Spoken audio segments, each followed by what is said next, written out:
რა სიგნალებით მივხვდეთ, რომ პარაზიტები მოგვიმრავლდა? ნუ ხელმეტორს მაგალითად სოკოზე ავიღოთ, ხო, სადაც კი რამე სიმშრალეა, გექერცლებად, გექავებად, სისველია, იცოდეთ, რომ იქ სოკო მომრავლდა.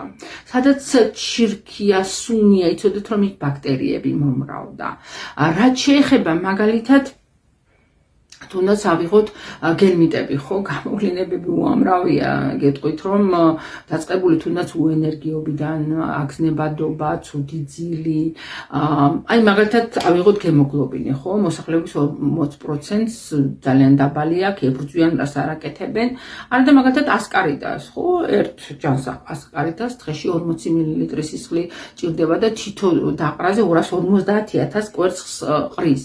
თუ ეს მოსწრიყავთ შიგნით, რა გადასხმებიც კი გიშველით გემოგლობინის აწევაზე ჯერ უნდა გაიწმინდოთ და მერე კი ბეტონო აწევთ ამ უკანასკნელს, ასე რომ წმინდა გჭირდება ყველას.